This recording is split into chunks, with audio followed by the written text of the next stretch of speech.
I wish I drank beer. You do? Well, technically no, because it's not good for you. But No, I don't know. I think almost everyone who wants to drink beer does. It's not a very difficult thing to achieve. I never acquired the taste of it, to be honest.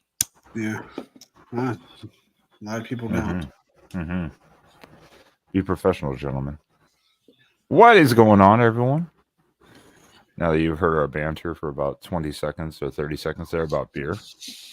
Nice. We're here tonight on the Voice of College Football's College Football After Dark show to talk all things 2024 SEC schedule. How are you guys doing tonight? Can't complain. I wish I had a better beer, but you guys already heard that, so. You have a cat. Yeah, I can. There's a cat. It's not that I'd say that's a first, but it's not. No, he's a regular. Don't worry. Around these parts. It's just Dos Equis. It's nothing fancy.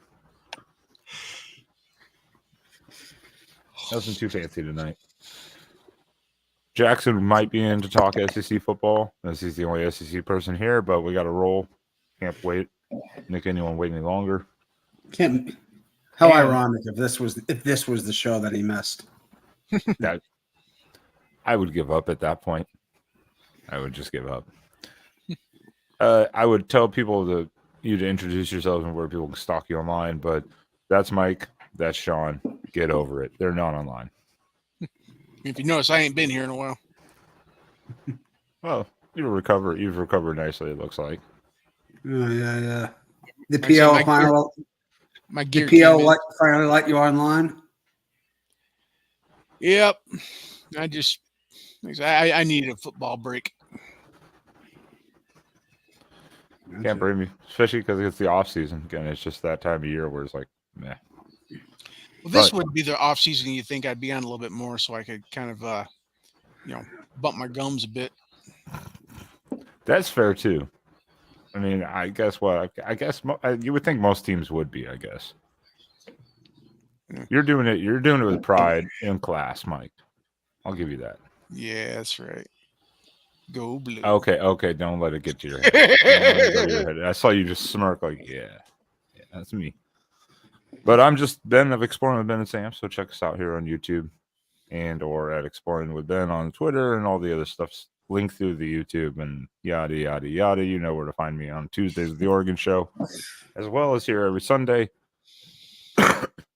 So there's no news. We know this, the off season. Well, let's put it this way. If there's no news, that's good news at this point in time in the off season. Because if there's news, it's just bad news. Obviously, there was quite a bit though. The NCAA got destroyed this week in court, and we had playoff news. Well, but I'm saying like as in the sense of like specific team news, because if you hear news, it's usually bad news, like someone doing something stupid, things like that. Keon Sapp transferring. So as to the one news, yeah, because it happened. I guess it was Monday. Because we didn't talk about it really last week. I know we said it, like you said, Sean, something has to be done. I've said for a long time, they're going to have to rewrite the rules, so to say, or how they're going to look at the playoff. And they did, and they went to the 5-7 model. And so what do you guys think of the 5-7 model for the playoffs? It's not good enough. I'm not a fan of it. I'm not. I don't think we need to have the group of 5 as they're currently in their depleted state without many of the traditional G5 powers no longer in the G5. I mean, you're going to see a lot more liberties than you are 2021 Cincinnati's or 2017 UCFs going forward. So I don't like that part of it. And I really, really hate the fact that the 4 power conference championships automatically get a bye. There's the whole bracket is just structured terribly. You can make an argument that the team that ends up with a 5 seed, and I don't even think it's much of an argument. I think it's pretty clear. Most years, the team that is in the 5th seed is going to have the easiest path to the semifinals, because you're going to have a G5 team that's probably going to not be that great, and then you get the weakest of the Power 4 championship teams, which I think a lot of years, the ACC or the Big 12 champion will be like the 15 to 20th best team in the country, whereas the number 1 seed will have a game against one of the top 6 or 7 teams in the country. So it's poorly thought out. Still, it needs a lot more reform, and I don't know. It doesn't make a lot of sense to me. I think it'll take a couple years before they have to reevaluate it. Mm-hmm. Maybe due to potential outcomes. Obviously, if the G5 takes out a couple teams, then they're gonna go, nah, see, we got it right. Yeah, but that doesn't fundamentally change the flaws just because you might get an outlier result here and there. Or if if there's not a bad, a mediocre P4 champion in the next couple years, if they're all legit, then say, hey, we don't have to worry about it. But no, you will, because there will be bad. There will be Pitt from winning the ACC a couple years ago. They weren't very good, but they won a weak league. And they're going to have stuff like that. And or Kansas State winning the Big 12.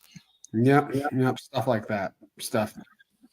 So, I mean, it's just it's really, really poor bracket design. Just it needs to be fixed. I don't think about it too much because I just kind of think of it as Shakespeare would say, full of sound and fury, signifying nothing. Because in the end, the best teams are going to get there. It just means a slightly longer path, slightly more resistant. But at the end, the teams that are going to be there are going to be there. Yeah, that will more than likely be true most of the time. I think it's more the other. So you have the automatics, obviously, out of Big 12, Big 10, SEC, ACC. Then your 5th will be most likely your group of 5, obviously, your automatic. Then you'll have, and you can take that in the context of the highest rated. Now, what if there's not a ranked group of 5, too? Yeah. Well, it doesn't matter. What if they're, it doesn't matter. That's true. I mean, so there's going to be those things. And then it comes down to, obviously, the 7 at large, which is going to be either ranked obviously they have to be ranked. Oh, yeah. But what if, are they going to purposely, split it up between the conferences to get a mixture? Or is it going to be 3 SEC, 4 Big 10, or vice versa, and no other at-large Big 12? We don't know how that's going to be played out or looked at exactly. But that's all another problem I just have. I don't like this committee setup. I think there should be more objective criteria than just 13 people in a room saying, "Oh, who do you think's better?"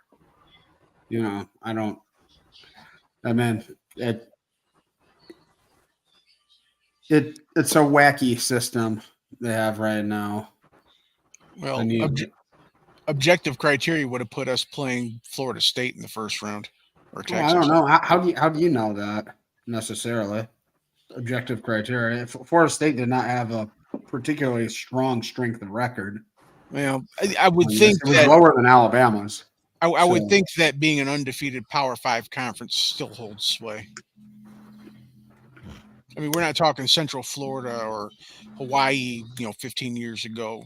Well, actually, almost closer to 20 years ago. Yeah. We're not, this is, the Power 5 still holds, a little meaning. They had the easiest schedule of the 5 Power 5 winners, but. And they did have a very quality non-conference win. Yeah. Over LSU. I mean, they could have. Yeah, they played 2 SEC teams. Yeah. But I mean, in the case of this year with Florida State, that was one of the benefits to just having a bunch of people select, because they realized Florida State's not the same team without their quarterback. They weren't going to be nearly as vulnerable as. So I mean, the fans I think got a better game. Oh yeah. Because Alabama got put in, but Florida State would have got whooped worse than Washington. I think that's kind of consensus. But it's just that there's a fluctuation between the committee every year about deserve versus best. And in recent past, it's always been deserve, and now they swapped out deserve for best. So I mean, the objectivity kind of goes away. And I wonder. I think eventually when they look at the TV numbers for the games featuring the Group of Five, I think they'll realize like maybe this is a bad idea to just give them a spot. Tony Altimore tracks all this like a hawk, all the TV ratings and stuff, and he showed like just how badly big games featuring Group of Five teams do in relation to their competition. Like that Oregon Liberty game, I think got like the lowest. I think it had the lowest TV rating in the playoff era of any of the major bowl games. The Cincinnati playoff game had the worst ratings. People sometimes say they want to see this, but then when you actually put it in front of it, it's like kale. It's like a kale set. Oh, I should eat more kale. Here it is in front of you. It's yeah. Do you have any cheesesteak back there? Can I get a ribeye? Everybody roots for the underdog until the underdog makes it. Then they're forgotten about. Well, and what's funny too is you think about it too. So you have, obviously your automatic spots, your locks, your conference title champions. Then you have your at-larges. Well, guess what? Sucks for you, Notre Dame. If you go undefeated, you don't get a bye, I guess. Ever. Yeah, and I think that's completely messed up too. I mean, but is that also in Notre Dame's fault? Yeah, I say this one falls squarely on their shoulders. But why? I mean, like that conference. That's a values judgment based. Everybody else, everyone else wants them to be in a conference, says they should be, but now it's like the whole system is sort of extorting them into making a decision to try to be in a conference. I don't really. I mean, I think it's a little bit improper, a little dirty pool, if you ask me. I just don't. I mean, if Notre Dame plays a schedule, they beat like two P4 champions by 3 touchdowns and don't have a close game the whole year, and they clearly have the best resume. They shouldn't be put, even though, like I said, the 5th spot's about the best spot in the bracket right now because the people that designed this are stupid. But why not? Why hold them to a different standard than everyone else? Here, I mean, they're already kind of screwing themselves a little bit by not being in a conference game. They won't get that extra data point of another quality win. Yeah. So they're already swimming upstream a little bit. Yeah, I've always said that 13th data point because that's what cost the winner of the Baylor TCU game back in 2014. For sure. Absolutely. Oh, it's affected a couple teams in that way, which you could argue maybe were better than some of the other teams, but because they lost one regular season game, didn't get to play a title game. Like Georgia so they got left out, whereas other teams got to play regardless. So it's kind of it's been I do think that extra game matters. Makes a point. I mean, last year, I mean, just this past season, I don't think there are a whole lot of people that would say Georgia wasn't a top 4 team. No, I mean, you could argue definitely like top 5. I mean, definitely by sure, but top 4, yeah, I wouldn't argue with anyone having them in the top 3. I don't think. I mean, going into January 1st, if you had told me, which do you fear most out of Alabama, Washington, and Georgia, I'd have said Georgia. Mm-hmm. I think that's fair. I mean, that's it. I think we're going to see how this works out after 1 to 2 years. I know someone said that they're already talking 14.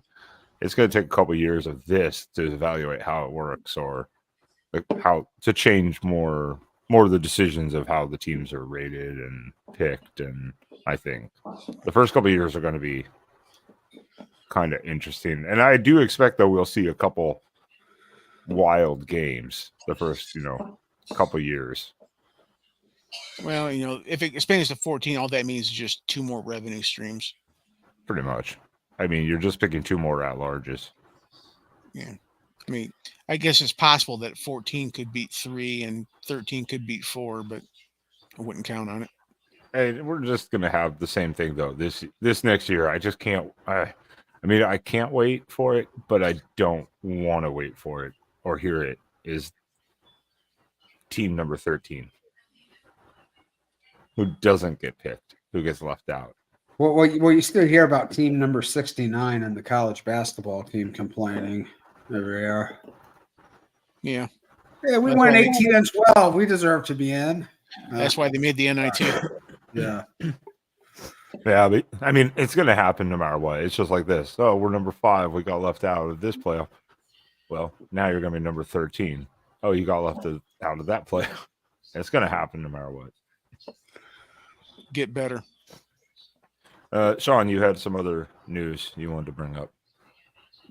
Oh, I just said something about the NCAA this week. Got a fairly punitive ruling against in the Tennessee matter, and I have not read up on it as much as I should have. But this is potentially, one of the biggest stories in college football and in college sports.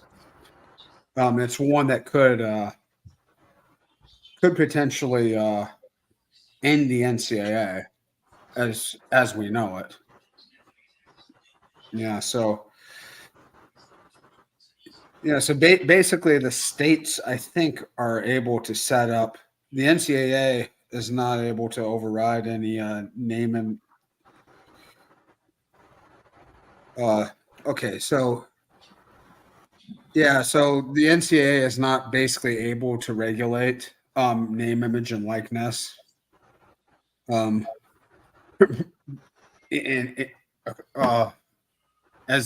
the states of Tennessee and Virginia want a temporary preliminary injunction. I don't know what the difference exactly on this is, but basically, the NCAA, as of right now, has no regulatory authority over. Which is basically saying now boosters can talk freely with athletes. Like everything is just there's no such thing as tampering anymore at all. Yeah. At least like that's my initial interpretation of this. So it's and if they can't govern name, image, and likeness, what can they really govern?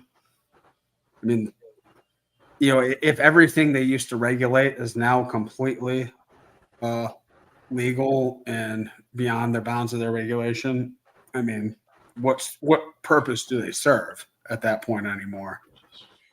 Nothing. Well, this was the eventual evolution of what's going to happen. I thought the kind of the definitive moment was whenever they had NIL valuations, because basically whenever I saw somebody with an NIL valuation, that means what is their salary going to be? Yeah. It's essentially pay to play. It's because your value. I mean, I have a business finance background. Something's value is what you want to pay, but whenever you actually put a static dollar figure on it, this basically means this is what it's going to cost you for this kid to go to University of XYZ. Yeah, so, I mean, I in some ways, exactly. A lot of the top players, anyways. Let's leave it at the top players.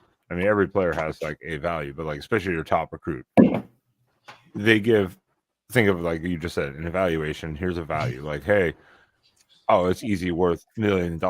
That's the evaluation. Then it goes to auction house between the schools, and it might be more than $1 million. Yeah. So it is. It's just like so who wants to pay the most, basically? what they need to do is they just need to take third parties out of it. Just let kids, get what they can get on their own without, some, authoritative figure or somebody with, a pocketbook saying, okay, if you come to University of ABC, you're going to make XYZ. Just make your money on it, go to, card collecting shows, go to, your local, Yeah, apparel. Do a commercial for the local cheesecake factory or something like Yeah. that. Go show up at a parade and wave and shake and get what I mean, I thought that was what NIL was going to be. That's where I initially, and then yes, I mean something like NCAA 25 game comes out, we're using your name, image, and likeness will compensate you for that in some way. I always thought that's what it was going to be. What it has turned into is basically just sort of a cartel game. And that is and that's where I think people are getting. I think most people, by the time the Supreme Court ruled on this, 5-6 years ago, most people had come around to the idea that players should be able to be compensated monetarily, something approaching their value. And I think people are on board with that. But I think what's turned people off about this is we're talking about collectives, and we're talking about, foundations and stuff, and people behind the scenes you don't know. And it all sounds very mafioso. Yeah, you're buying players. Yeah, We need to buy Sean an actual stand. That's what we need to buy him. No, you don't have a cat knocking your computer. No, I do Like not I let said- I don't let my two cats in this room. I learned that a long time ago. And I don't have a cat, so There you go. That might be the smart decision. I mean, all I see is a tail flopping around across the screen. Well, let's just jump right into the nitty gritty here. What we came here to talk about tonight. How about that? all right. Yes, enough preamble. I like the sound of it. We will skip over. It's in alphabetical order. This is the best view I could really find. So we're going to look at it team by team, which will also eliminate, obviously, some further ones, but especially non-con. Non-con, I think, is a big one to evaluate between some of the teams going into the 2024 season for the SEC.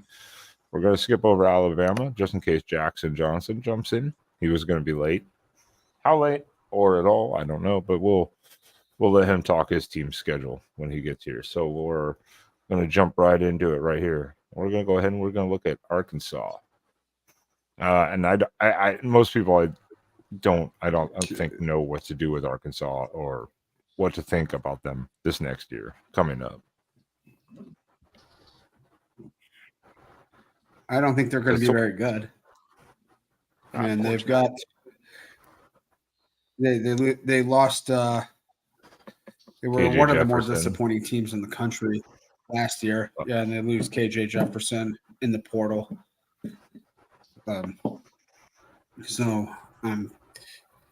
Rocket Sanders is still out there. He's an exciting kind of like dual purpose, kind of more utility running back receiver kind of guy. He's one of the more explosive players in the league, but yeah, I don't know. The Sam Pittman era started so promising, and it's just it's really fizzled out. There's not a lot of juice behind them at all right now. Yeah, I mean it's Arkansas. I mean, take it for what it's worth. I mean, their schedule doesn't look all that. I mean, they've got 1, 2, 4 wins at best. Well, I think they could be 4-0 heading into that A&M game because I'm not expecting much from Auburn. Auburn, I guess they pulled. And you don't know what you're going to get out of Oklahoma State. Look at Oklahoma State's year last year. No. At the beginning, it was so just awful to start the season. So, well, I mean, other than the hiccup with Southern Alabama, I mean, now Ollie Gordon's coming back, isn't he? Yes. Okay, so Yep. I mean, there's that, and it's in Stillwater, so I don't. Alan like Bowman was Alan Bowman is delaying Social Security a year too. I guess he's coming back as well. I mean, Arkansas Pine Bluff, fine. Win. Oklahoma State. Let's go 50-50. UAB. I mean, this is not a win projection or total wins, but UAB, okay. Then at Auburn. What is Hugh Freeze doing this year? A&M, obviously, new coaching staff. Tennessee, LSU, I think will be pretty brutal. Mississippi State, new coaching staff, new quarterback. You know, Ole Miss, yeah, no. Texas, Louisiana Tech, and then Missouri. It's not a nice schedule. Nice. I see 4 wins tops there, I mean, unless they got an upset in them.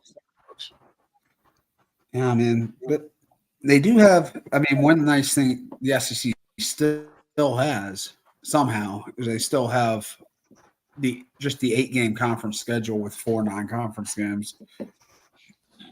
Could be really helpful for a program like Arkansas because they could sweep their non-con and then only have to win two games. Yeah, I could see them squeezing out a win against Mississippi State and maybe finding an upset somewhere else on the schedule. I'd give them Mississippi State. The problem is too is that instead of like say a Vandy, they get Texas. Mm-hmm. So that still limits their potential win total. Now again, like Rowan said, you know, Petrino, who knows? Yeah, maybe Petrino sparks that offense. Who knows? And Arkansas has just been underperforming. I mean, KJ Jefferson's, last year was not that good. It was far below what I expected him to muster up. They just don't perform well. Oh yeah. So Arkansas outlook not so good. No. Well, let's look at Auburn here. One thing I will note too as I was going through this. So we notice here we have Texas, Louisiana Tech, and then at Missouri. Well, notice Auburn too. Guess what? Notice they don't have their normal bye week anymore before their rivalry game. Yeah. Which is notable. So actually the addition of Oklahoma and Texas seems to have changed their scheduling layout a bit, maybe more in favor of what people was complained about. Yeah, I mean, it was like clockwork. Every year, Alabama, they had a bye game before LSU, and they had a high school before the Iron Bowl. And now that's not the case anymore. They still have the bye week before LSU. Yeah, well, that's fair. I mean, you still have to put it somewhere. But Auburn's schedule is not. It's got 2 It's not the worst, but it's definitely not favorable, depending on what Auburn will do in their second year with the freeze. As far as SEC schedules, it's not. I've seen worse. I think there's two stretches they've got that to figure really. They've got to figure out their quarterback situation. They've got to figure out some way to manufacture some passing. There's two stretches here. There's 2 games here. There's 2 times here where it looks pretty brutal. You're versus Oklahoma at Georgia, and then versus Texas A&M at Alabama. Well, I mean, it's the SEC. You're going to get ball buster games, but I mean, you do get to play Arkansas. You get to play Kentucky. You get to play Vanderbilt. This schedule could be a lot worse. It could be, but again, it's not the worst thing in the world because after Georgia, you get a bye. Then at Missouri, you get a little break there at least. And Missouri's going to be kind of a wild card. With what they've lost. Yeah, Missouri hasn't put together like consecutive quality seasons in a while. They sneak up every now and then and have like a 10-11 win season like they did last year, but then they usually fade back into mediocrity pretty quickly. Yeah. Yeah, we're gonna get to Missouri too, because that'll be an interesting one. Yeah, exactly. With what they lost and what they did last year. What is the expectation this next year? I mean, I'll tell you what, though. I mean, you talk about a grind of an SEC schedule. Look at those first 3 weeks in November. Has any SEC team ever had an easier 3 weeks? Vanderbilt by Louisiana Monroe in November. I mean, even if you go, That is a good time to get healthy, good time to rest up. I mean, holy crap, that is such a soft, weird time for such a soft. Right before Texas A&M, then though, and then Alabama. So again, there's no bye week though before Alabama at least. But 3 weeks of just nothing. 3 weeks of just pure junk. Hey, don't you talk bad about Vanderbilt? No, I thought you were going to stick up for the Warhawks, Monroe. Well, hey, you never know. You never know because Auburn might be looking ahead at Texas A&M over them. Yeah, I mean, they might be another New Mexico State. Yeah, I figured that was coming. Oh God, would that would be just like brutal? Wouldn't it be 2 years in a row? I mean, ULM wouldn't be as bad, I guess, as New Mexico State at least, but they've been pretty bad recently. Exactly. Monroe, they have been bottom dwellers. Yeah, but so is New Mexico State. Yeah. Oh yeah. Yep. Well, New Mexico State had a pretty decent year last year. That'd be quite a feather in ULM's cap, beating both the big Alabama teams in recent memory. All right, I want to pull this down. You have to go back like 17 years, dude. Alabama didn't win, but when Saban was still a baby. I want to pull that down so we get Sean in here to talk because Dave Valensky, thank you very much for the super chat. I always thought that there should be a salary cap for how much student athletes should make and how much university can give. And I've been saying that too. There needs to be like a cap, but no one's ever done anything about it. I don't think there should be a cap. I just don't think there should be booster direct funding there. I think they should, the kids should be able to make the money on their own because that's more of a meritocratic version. I mean, if you get, Arch Manning going to an Austin bookstore to sign, autographs and stuff like that, that's better than, Joe Schmo at, University of Podunk going to nobody's signing up. Yeah, you're paying an offensive guard from Waxahachie, Texas, who no one's ever heard of, $500,000, to go to Ohio State. I mean, like he's not getting big endorsement deals for that. They're just paying him to be a football player. Yeah. I mean, if somebody's got a 7-figure valuation and you look at him and you go, who? Then something's wrong. Yeah. Yeah. It's always been a mess, especially when it started because there was no regulation on it. It was just kind of like, okay, you can do it. And then good luck, everybody. And that was the NCAA's fault. They were playing a losing. They held on to a losing hand for far too long. They let themselves go into court without any sort of backup plan. And when they lost, and it's kind of, I mean, that now they've really lost. I mean, now they might have just bluffed their way out of existence. Here. I think them, taking the stern approach against the Northwestern lawsuit several years back, that really hurt them because they could have really tamed this back then, and now, they ignored it to the point it's just too wild now. Yeah, it's absolutely their own. I mean, I want some. I mean, if you don't have the NCAA, I fear something even more corrupt and even more oligarchic is going to come in, and then it's. I fear for all the athletes and all the other sports and at the smaller schools how they might be hurt, impacted by this. But the NCAA did it to themselves. Yeah, I don't have a lot of pity on the NCAA, but I do kind of lament the potential the potential abolition that we're seeing. And it's And we just don't- it falls against the forgotten schools and the forgotten players, who have to go in there and still eat their ramen noodles and stuff like that while their dorm mate gets $4 million from a booster to go spend a half hour every weekend at a car dealership. Well, I mean, yeah, you think about it too. I mean, and different circumstances, obviously, but I mean, even in days past before NIL, you had a scholarship, you got everything.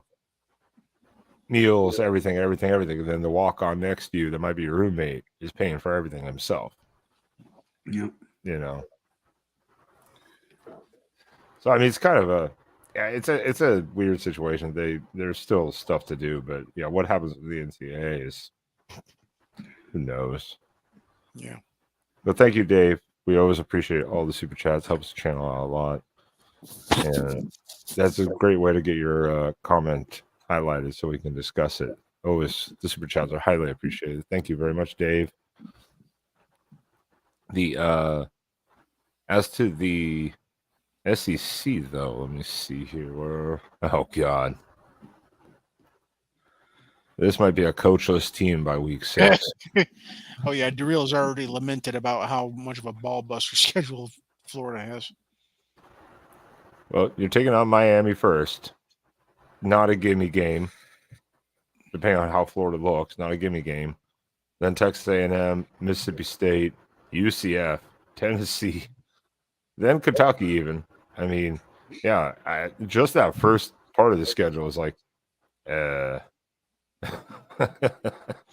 they got Stanford.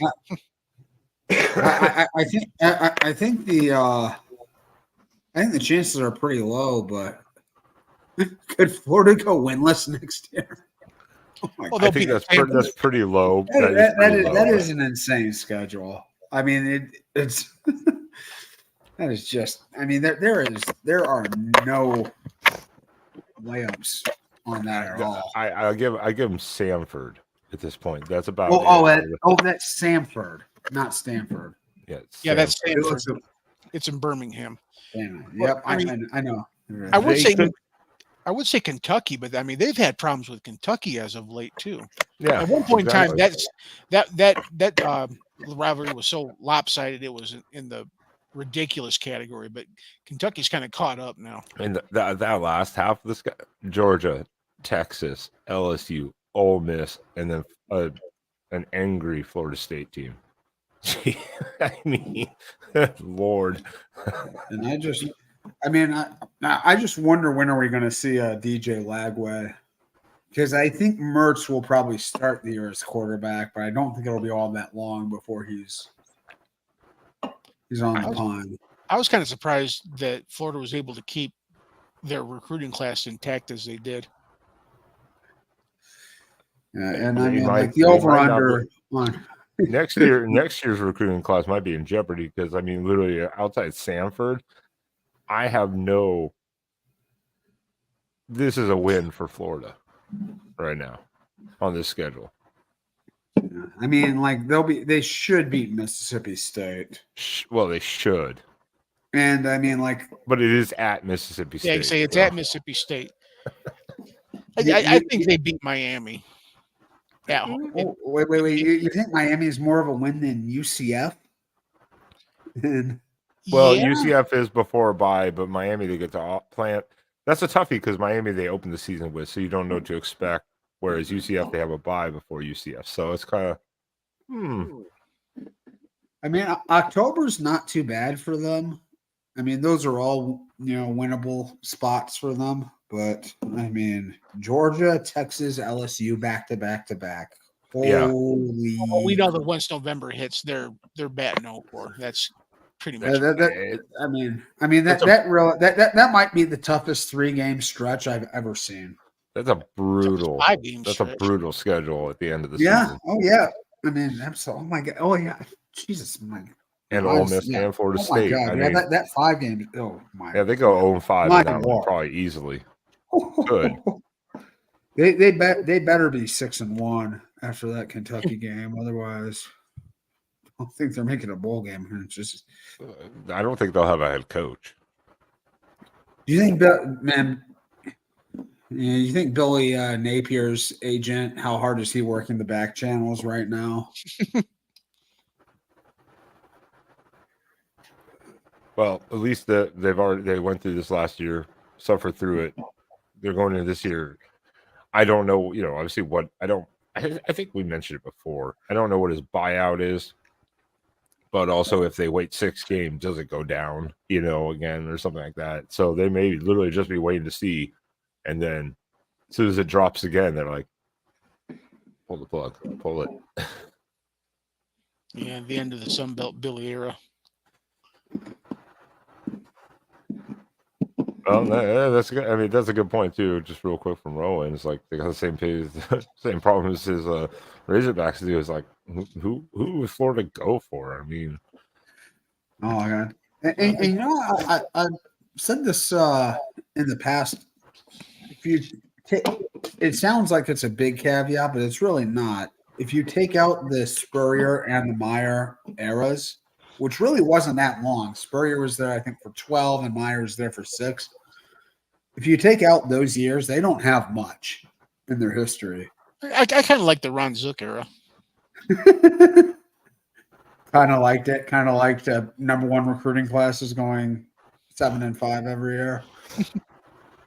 No, I mean, like it's a weird place. I mean, you would think it should be one of the easier places in the country to succeed. I mean, this is probably like the 2nd or maybe 3rd best fit state in the country for high school talent. I mean, they just grow on trees. And they literally may be the 4th best team in Florida. Yeah. And I mean, like, and they've got the best proximity, and they're the biggest brand in the state of Florida still. I mean, if you're around, in Tampa, Orlando, Daytona, those are all predominantly Gator fan bases. Yeah. So the population center, they're more in the center of the population. Now, isn't Florida's facilities a little bit below the standard for the other SEC teams? Yeah, I mean, yeah, yes, they are. They're working on upgrading them right now, but they've always had some trouble with like organizationally fundraising and things like that. Things you don't think a school like that should have problems with, Right? And they do. I mean, it's just like it seems like they should wake up, put wanted ads in the newspapers around Florida and be able to field a 9-win team. Yeah. Well, Florida's always been kind of a day late, dollar short. I mean, from a lot of the Florida fan bases, I'm surprised, they didn't go heavily after Jed Fish, because there was heavy talk about going after him. And then when he took the Washington job, I was like, well, that was kind of a dropped ball. Yeah, I was like, this is what it said here, Jed Fish tab next for hook. I don't know if they can afford that buyout. Whatever, I don't know what Jed Fish's buyout is Washington, but I'm sure that his agent worked his ass off to make sure it's secured and nice. Well, they should have gone after him before the Washington hire. I mean, I would think that Florida is a better job than Washington long term. I think so. He might not be a Washington. I mean, if that Florida job comes open, though, he might be gone there even after. Oh, it's going to come open. All right, I'm going to drop this again so we can get our pretty faces up here, Brighton, so we can talk again. Dave Lindsay, what happened to Florida? Been on probation for a couple years. It sure looked like it. Yeah, they have not been on probation, but they have not been sanctioned that I am aware of. No, they haven't had that good year since the good year since the Muschamp Driscoll year. Where they lost to Louisville. They had a pretty good COVID season. They had a pretty good team that year. Okay. I mean, shoe throwing aside, but yeah. But I'd say before, outside of that, even then, I think it was Muschamp Driscoll year where they lost to Louisville in the Sugar Bowl, I think, or whatever it was. Yeah, that was it the Orange Bowl? Yeah, was it the Orange Bowl? It was the Teddy Bridgewater. Brought Louisville in really strong, beat them like a drum. Yeah, that game got strong. The Texas job, I think, definitely helped. Yeah, I know. I don't know what's going up with Florida. They've just made some weird hires, and then the coaches just none of the teams performed the way they're supposed to. What that was or why, I don't know. mean, and they just the recruiting under Dan Mullen was pathetic. They didn't even try. Oh God. Hey Dave, your super chats are always appreciated. Always Absolutely. appreciated. But yeah, I don't know what's going on with Florida, and they need to fix it, or they're going to be looking for a new head coach, and who that will be, who knows? I don't even know. Like, it'd be interesting a topic for another show, but I don't even know like who like are the big. Yeah, who's Becoming coaching available, candidate. and who hasn't just taken a new job, and et cetera, Oh, yeah. et cetera. I have a feeling like this is not the year you want to be firing your coach. No, look, he did get his. Hey, head now we done. can talk about Alabama. Yeah. Yeah. I am so sorry about this, gents. I told Ben I was getting my hair done. I've He got did. That mentioned was his kids literal and term. family. I'm getting my hair done. I'll be late. I Is wasn't that sure why? if Is you that were why the camera sarcastic or not. zoomed in on your hair when you opened your camera up? You had to make we had to let us all get a nice good look. That was the first thing I noticed, Jackson. Oh, thanks, man. Yeah, I went to go see some relatives today when Aunt Kelly got my hair done at the salon. So Ooh, Fancy. there you go. Got to look I want to good hear for I want to hear showtime. Jackson's thoughts on this. Were you listening to the conversation we were just having? Some here and there. No, I I saw was where y'all talking about, talking like- about Florida. Yeah, what's your thoughts on Billy Napier? When do you think he's getting canned if he does this next Probably year? mid-season. I mean, I'm glad that they're playing Miami this year. I wish they play Miami every year more often. I mean, I want to see Miami and Florida State every year. Mhm. But I mean, everybody take turns with Central Florida. One team like Florida plays Central Florida, then the next two is Florida State, the next two is Miami, and so on and so forth. And we were just looking at Florida's schedule there. I think that should come with a trigger warning. That should have a content like. Oh, you won't hear me complain about tough schedule. They need to have tough schedules. They need to be tougher. They're but never it's like this schedule is rated TVMA. Yes. it's Hide about the as good kids. as it gets. It's all right with me. Well, since Jackson's here and we're rolling right along, we'll backtrack before Florida because we saved it. We skipped over initially. So we get to look at Alabama's schedule. And we're not doing win predictions. We're not going too heavy, but like Oh, it's all looking right. at the worst stretches potentially, like where the buys are, kind of like the non-con, kind of those types of things of every team's schedule. I'll tell you, like the takeaway from me is we don't have Ole Miss on the schedule. That's somebody we usually have. Well, you've been in the West together for a long time.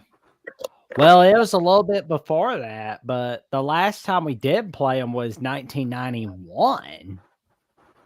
So that's pretty big there.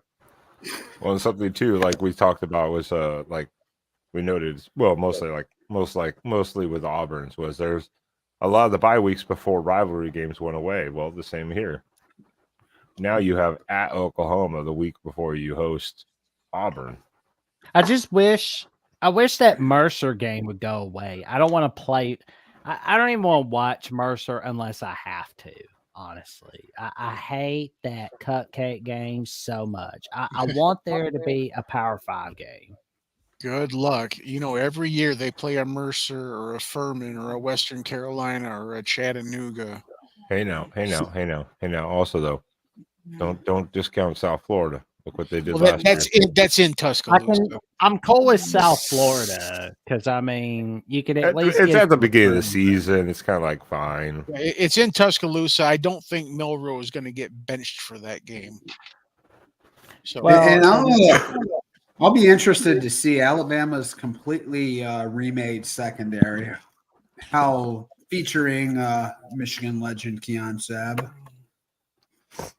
And I was see how they do in that first game against a team that throws for about 400 yards a game. you could say they kind of stole from us twice because I thought we had a really good shot at Damani Jackson too. Jackson, Of course, Well, that bench is I'm never healthy, so You know, I'm interested to see that Alabama-Tennessee game, whether that's going to be a closer rivalry now for both teams. Mm, well, I mean, maybe. there's 5 games on this schedule that are very losable.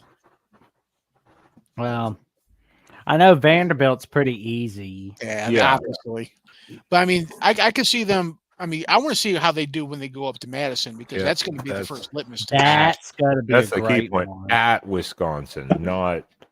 I'm excited about that game, honestly. You know, because I mean, it's a great experience to go to Madison, Wisconsin. Yeah, because- I'm looking forward to seeing it. I wonder if it's going to be on NBC or CBS or big noon kickoff. this doesn't feel like a Fox game. I'm thinking it's like This is an ESPN night game, maybe. Maybe more ESPN because of the mix. No, Well, the Big Ten does- I don't know who has the rights on these kind The of Big games. Like, is Ten it always has- the home?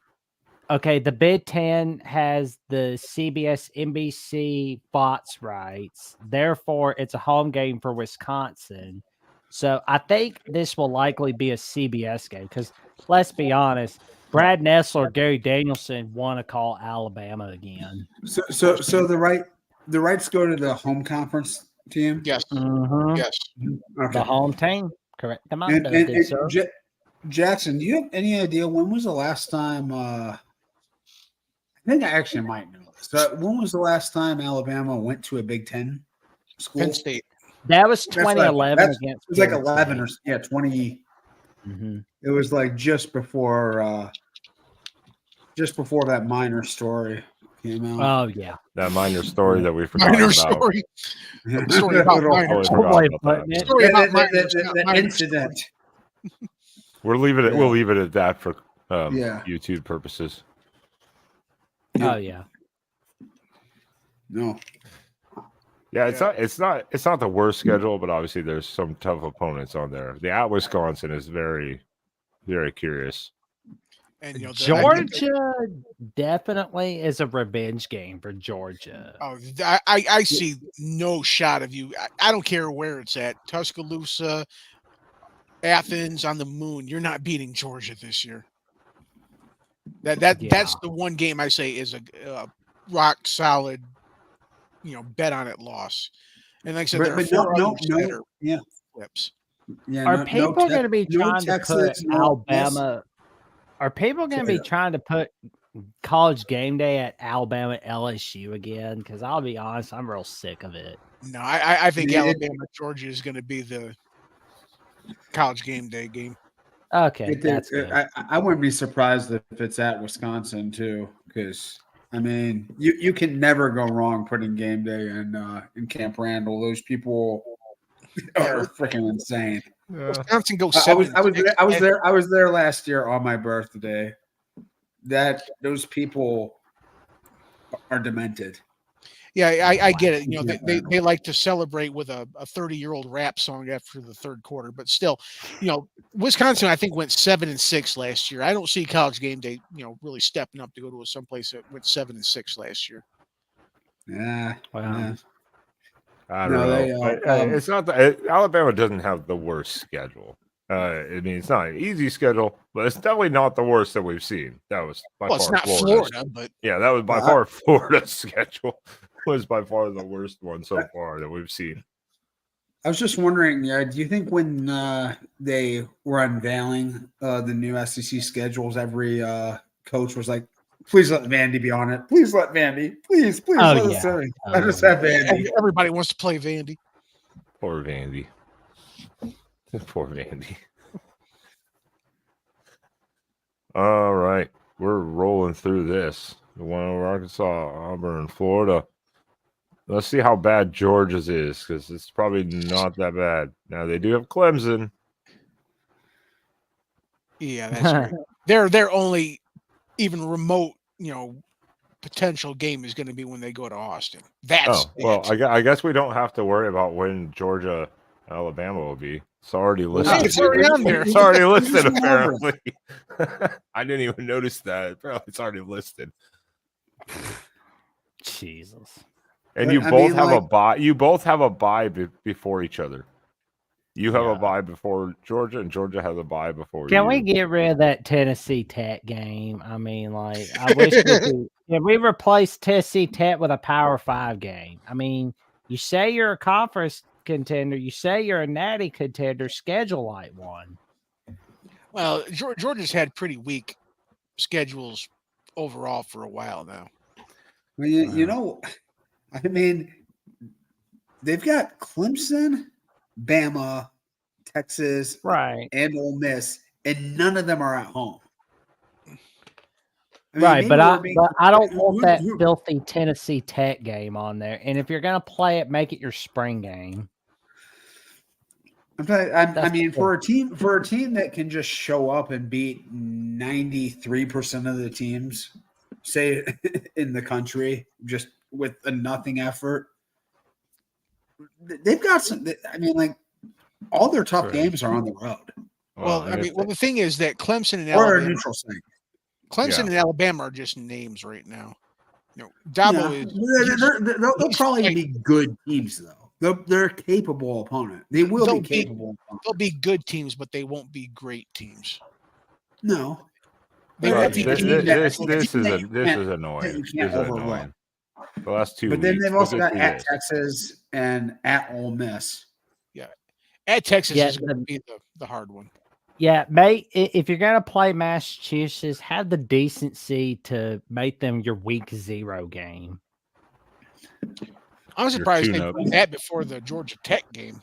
You think UMass would be something you put before, like, Ole Miss or Texas?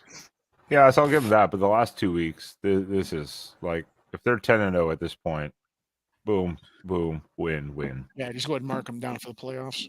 pretty much. Yeah, I mean, if they're unbeaten going into November 23rd, they're already in. I mean, they don't need to win an SEC title for that because I mean, the SEC and the Big Ten are basically the only two conferences in college football where you don't need to win a conference title to get in the 12-team playoff.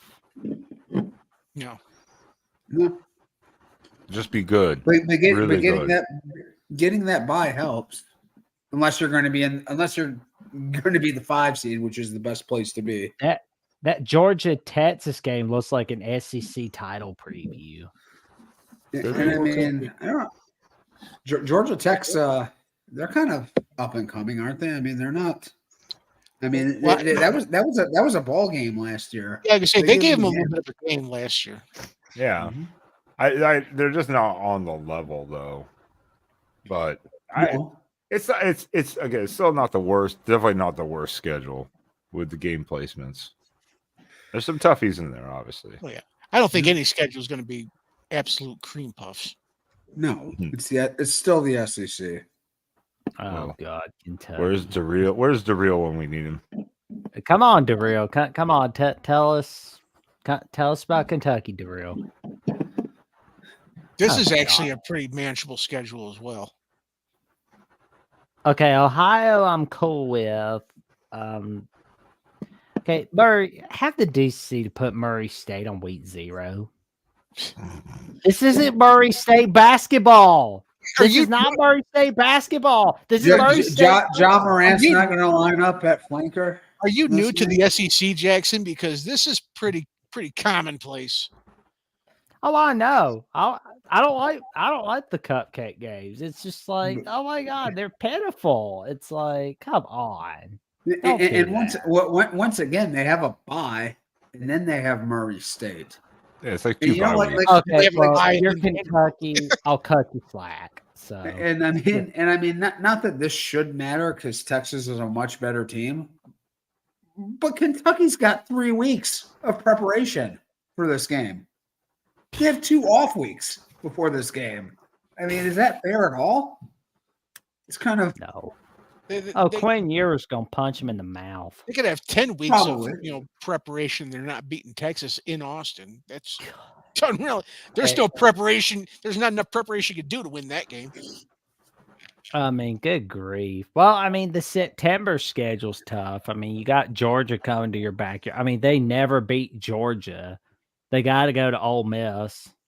They always forget how to play football after they play Florida for some reason. Well, I said they've been doing pretty good against Florida as of late. But man, I mean, you get Yeah, but Georgia, this- and but they it's get not- Georgia and Ole Miss in the first month of the season. That's something. I mean, That that's will, I guess that'll tell you how the season might go. But I mean, the middle from the Ole Miss game to the Texas game, that's very manageable. I mean, that's there's nothing daunting about. I mean, they do have to go to Neyland, but I mean, put if we're gonna air Kentucky Murray State, put it on Disney Channel or Disney XD, or better yet, put Kentucky Vanderbilt on there because that's how bad Vandy is. We'll see if Lifetime's got a slot open. Well, like Sands for the Hourglass, so Days of Our Lives. Oops, wrong channel. Not the worst schedule. Not the worst schedule. I think, yeah, Georgia and Ole Miss, if they go through those, they could be 3-2. I mean, the non-con outside of the Louisville game is not a challenge at all. No. Those they should. Ohio's been a pretty solid MAC program. I guess you can't really overlook them too much. Yeah, but they're losing a few guys. That I don't know if they'll be quiet. I mean, well, Ohio was in the MAC title game, weren't they? No, it was Toledo played Miami of Ohio this year, but Ohio's been Ohio and Toledo have been probably the two best teams over the last several years in that league. Well, we're going to moving on here because we're moving fast here today. LSU's is kind of interesting because I want to see what's going to happen with USC as LSU has to go back kind of west, not all the way west, but to Las Vegas. I really wish those two teams would have played last year, and I could have put everything I own on the over. Yep. In that game. I did like LSU's non-con schedule. Oh yeah, USC Nick, and UCLA. Yes. I like that's a. I want to see more of that, especially with I like seeing more of that, especially with the playoff field that we got in the years to come. Oh, I thought you were going to say something about Nichols. Oh God, no! Nichols is a disaster. No, yes. I mean, because even their last non-con is South Alabama. So they give USC, South Carolina, UCLA in the first 4 weeks, and then they have South Alabama for a bye. And after that, it's just Ole Miss, Arkansas, Texas A&M, Alabama, Florida, Vandy, and Oklahoma. I mean, I wouldn't count South Alabama as a bye. I mean, I'm sure Oklahoma State thought that last year. it's true after UCLA too. You don't know what you're going to get with UCLA this year. I mean, I wonder how UCLA is going to be with Eric Bieniemy as OC. I'm less than confident. They could have anyone as their OC. I don't that to me. God, is that the best he can do? I mean, that is an awful situation. He can't seem to get that big headset. Well, and I noticed the Magnolia Bowl between LSU and Ole Miss. LSU always wins at home. Lane Kiffin can't do anything against LSU when they're at the Bayou. Well, Death Valley's a hard place to play. Yeah, but I mean, if we're saying Ole Miss is a top-notch contender in the SEC, they got to learn how to win on the road, especially in tough environments such as the Bayou. Is anybody we're not talking about Ole Miss right now? Yeah. Well, we're about to in a minute. Yeah, we're about to. Right. I mean, I'll give them credit now. I mean, of course, it probably wasn't lined up specifically for this purpose in that way, but I'll give them credit with at least the USC and UCLA non-con, and all their non-cons are in the start of the season, not the end. Yeah. And But I mean, LSU loses so much on firepower on offense right now. It'll be interesting. I mean, they're going to have to make huge improvements on defense to maintain the level they had, because there's no way they can be as good as they were offensively next year. Oh man, I mean, USC they're is losing, Heisman Trophy winner and 2 first-round receivers. USC is going to make really life so miserable for LSU. Because I mean, You like think the so? thing is, oh, I know so. Because I mean, I've been looking at LSU for the last few years. They can't win their big non-conference game. They have not been able to do that. They haven't done that since that magical 2019 season. That's it. Yeah, my Troy Trojans went into Baton Rouge and pulled a win off. That was what? I mean, I can see him beating UCLA, but USC, I'm just not seeing it right now. But who knows what's going to happen? Yeah, we don't know what USC's defense will look like. It's expected to be better, but they say that every year. Well, I mean, going from Grinch to Danton Lynn is a big upgrade. I just can't believe LSU Oklahoma is the rivalry meet matchup. I mean, I thought they were going to have like Oklahoma, Missouri, and like LSU Arkansas. Like put LSU Arkansas back on Black Friday, but I guess not. I thought LSU Ole Miss was the rivalry for them. Of course, Ole Miss can't have that because they have the Egg Bowl. Yeah. No, and Oklahoma's rival is Texas, and they play at the state fair every year, so they can't play that last week. Yep. So I remember going there when I lived in Dallas. So it is what it is. That's the schedule. It looks like.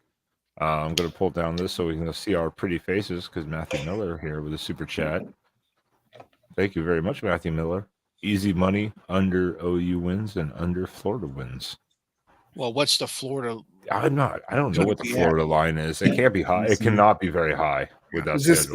Is this our buddy Matthew Miller from the Longhorn channel? Yeah. Yeah, it's Matthew Miller from the SEC football channel at the Voice of College Football for the Texas show on Wednesday nights. That is the one and only Matthew Miller. Florida's 5.5 wins. Oh yeah, definitely. Oh no, under. Yeah, under. We literally said they had one real win on that schedule, and the rest were at best 50-50 and definitely losses. I mean, So under. it's like their first. Yeah, so their last 5 games look almost all like guaranteed losses. What's the over under for OU? Probably like 7. Oh no, it's got to be higher. If it's 7, I think the over. I would guess it's like 8.5. I'm not sure. Something like that. I would guess it's like. Well, I mean, we're pulling them up here in a minute too, so maybe 9. We got to get Mississippi State out of the way. Yeah, I don't know what the over under for OU is, but Florida definitely under. If it's 5.5, OU 7.5. Oh, I'll take the. Well, let's pull up the schedule, but I'm guessing I would take over on this one. Yeah, 7.5 is that's the trick. No, that's a tricky number range. That's that kind of like. If it was 9, I'd be Matthew like says under. Matt says it's 7.5, and he's taking under. Yeah, I'll pull up the schedule. I don't. That's why I said it's 7.5 is a tricky number, but definitely Florida under. I'm not. I wouldn't put 5.5 on Florida. I think it. Well, We'll definitely see when we get. We'll definitely see here when we look at Oklahoma, because obviously we have to get through them and see what their schedule looks like. But as noted, we have to get to Mississippi. But Matthew Miller, thank you very much for the super chat. It's always appreciated. You know, it helps the channel out a lot. So we'll get to Oklahoma schedule here in just a second. But thank you again for the super chat. Always appreciated. Let's see here. What happened? Damn it, StreamYard. I must have screwed it up somehow. Boom, and we're back. Mississippi State.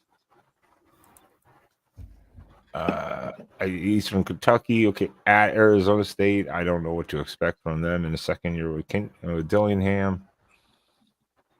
Toledo, Florida, Texas. I expect them to be better than Mississippi State. Ooh.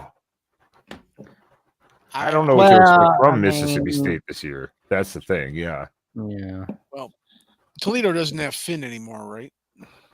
No, but Mississippi State's gonna be. Oh, Mississippi State's a cupcake game for everybody.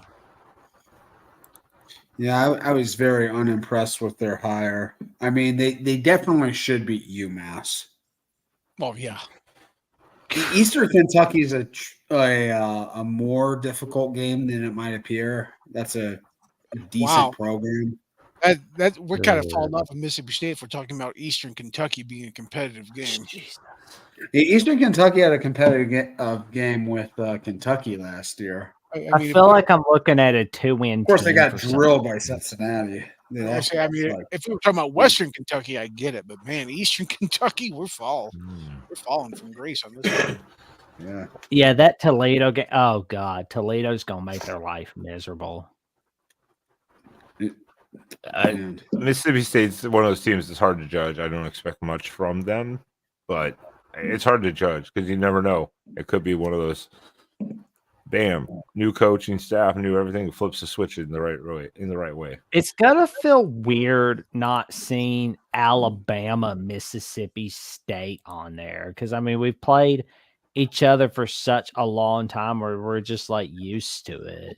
Yeah, it's like the first time. It's like the first time since 1938, I believe. I don't think Mississippi State is sad about not seeing Alabama this year. Oh, I know.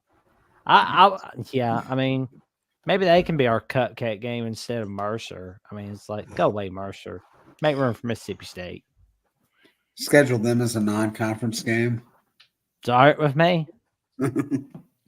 Yeah, Mississippi State, I don't know. I don't have a ton of opinion on it. It's not like Mississippi State's made bad choice. Well, they did technically make a bad choice, I guess, after Mike Leach by promoting who they promoted, but you know, they were put in a tough circumstance, so they're just trying to rebuild and recover. Man, yeah, Moose has got him winning 5 games. That's optimistic. Jim has 4, so yeah, it's like Jim has only 4. It's like I don't have Moose. You're nicer than I am. I'm not that. If they make a bowl game, that'll be more impressive than Northwestern. They look like a freaking 2-win team to me. I'll give them 3. I'll give them 3 at least. I was thinking 3 and 9. To be honest. Yeah, I'll give them the Eastern Kentucky, the UMass, and they just have one weird win along the way. I think they can beat Toledo and A&M, just A&M's that weekend. You know, something like that. I think they could still beat Arizona. I think they could take out Arizona State. But then again, last year, I don't know. I don't know what to expect from Arizona State. So in Tempe, I ain't taking. Yeah, that's true. It is at Arizona State. Our voice of college football's very own Matthew Miller says they have the least returning production in the SEC. Yeah. Did they have production last year? No, not much. They produced a lot of headaches and a lot of groans. That's about it. 7-3 against Arkansas, I guess, is productive in a way. And I think would they win like 17-10 against Arizona State at home? Yeah, that was probably. No, it was 31-24 against Arizona. It was Arizona. Oh, it was Arizona. I'm sorry. That was one of the head scratcher games. Whenever Jed Fish kind of went on his little streak of ages there towards the end. That was still not Fafita playing. That was still Delora. I was like, shit. What was his name? Yeah, Jane Delora. Yeah. Anyone have any idea what he's up to now? He transferred. Where did he go, Jackson? I know he transferred. I think it was somewhere in, like, New Mexico. He didn't transfer to a major program. I know that, but he got out. Yeah. Mm.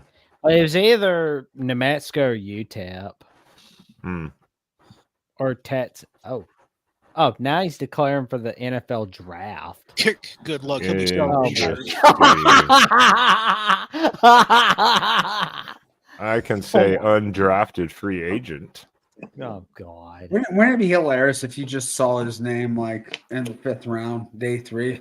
Jaden DeLore. Yeah, I mean, you could. I guess it wouldn't be completely unheard of, but I mean, Oh man. him being out him being benched basically this last season because of an injury and losing the job. I mean, not a good look. That dude couldn't make a pickup game. For the last pick of the draft, are we really going with this guy? Jaden DeLora. Yeah, he don't have a Brock Purdy, career ahead of him. Yeah, no, at least Brock Purdy played 90+% of his games. Jaden DeLora has been injured and was Brock Purdy was a 3-year starter at least, right? Yeah. DeLora has had some starts. Yeah, but, kind of I mean, if there was one Mr. Irrelevant that I thought could get it, it was the Ole Miss quarterback. Was it like Chad Kelly? The Ole Miss quarterback. I thought he had a shot at making something out of the Mr. Irrelevant. I did too. I did too. I thought that was the best Mr. Irrelevant pick. Like, I mean, it's probably not going to work, but it did not work. It didn't work. It did not work. But it was definitely worth the shot. Because right. Oh, I'm curious about Murray State again. Yeah, away from Murray State coming here. Is Murray State playing an SEC schedule? Is their whole schedule just non-conference games? They're just taking $1 million ass whippings all over the place. But I either want that Murray State game or that UMass game to be replaced with Kansas. Yeah, UMass. I mean, Murray State and UMass just offering themselves up to the SEC gods for $1. Yeah, I like how UMass is just like, we'll take our checks, thank you. They're an independent team too. They can whore themselves out to as many of these. Exactly. They are doing it. They want. And honestly, their schedule is one of the more manageable ones as well. UMass's? No, I mean, Murray State, Buffalo, Boston College, Vanderbilt. I mean, at Alabama's a loss, but Oklahoma, maybe, obviously. Oh man, this is a great schedule. This is a good schedule, actually. They have absolutely nothing in the non-conference unless you consider Boston College something.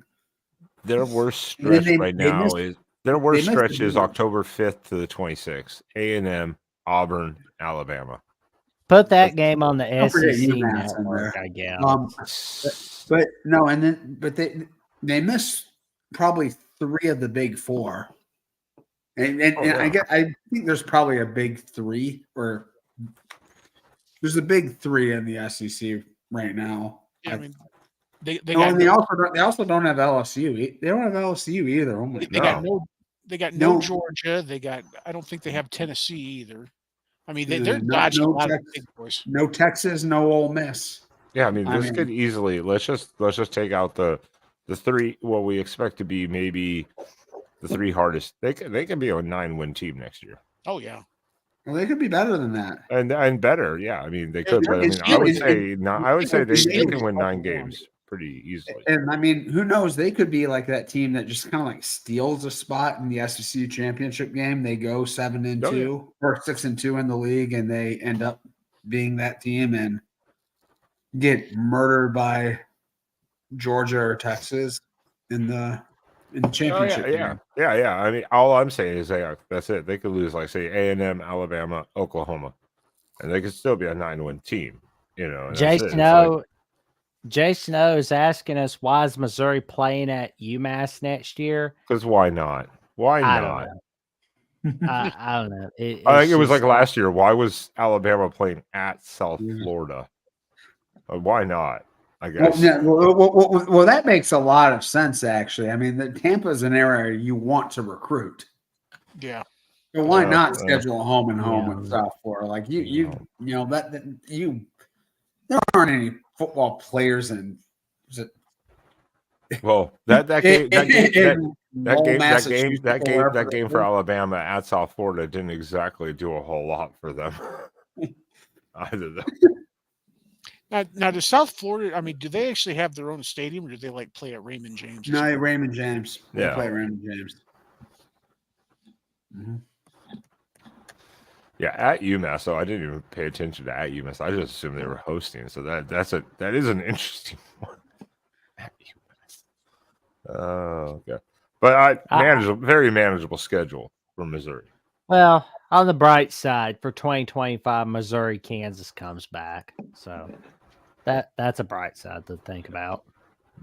But overall, Missouri, I think we all agree, very manageable. If we think Missouri reloads, like, and just performs somewhat even like last year, they should have not too difficult of time with this schedule. And offensively, they return a lot too. They're, Brady Cook, that quarterback's coming back. Luther Burden will be a Blitnikoff candidate for sure. Yeah, as I well. think as long as their defense just stays relevant, doesn't drop off too much because they are losing. They're losing quite a bit of production on the defensive side of the ball. So I think Missouri is in a pretty good spot though next year.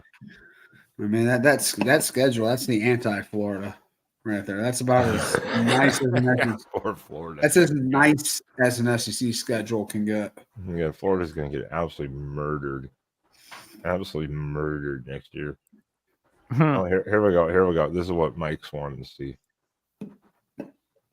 Oh, Oklahoma, nice. I like the schedule, but I wish that main game would go away. Okay, you think under on 7.5 on that? No, this is an easy over for 7.5. Yeah, Temple. Okay. So they're almost certainly not losing in the. I mean, Houston maybe.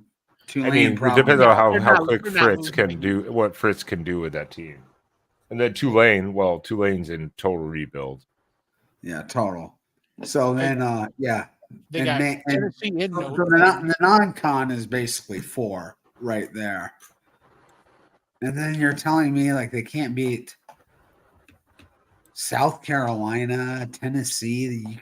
You can't find 3 wins in conference for them. I mean, Auburn. I actually, like their first 5 games, they probably should be favored in all of them. I don't know what's going on with Tennessee. I mean, Tennessee is a program that's in kind of flux right now with all the violations, all the potential sanctions they're facing. Yeah, but Oklahoma's starting their new, officially starting their new quarterback now. He got the bowl game play, he got the bowl game prep practices and play in the bowl game, and he threw 3 interceptions. So you also have to take that into account, maybe of like, is he maybe just one of those turnover machines? Now, I will give Arizona credit; some of those picks were pretty spectacular, but. I mean, you got to remember, even last year they beat Texas, so I mean, let's not count that as a sure loss.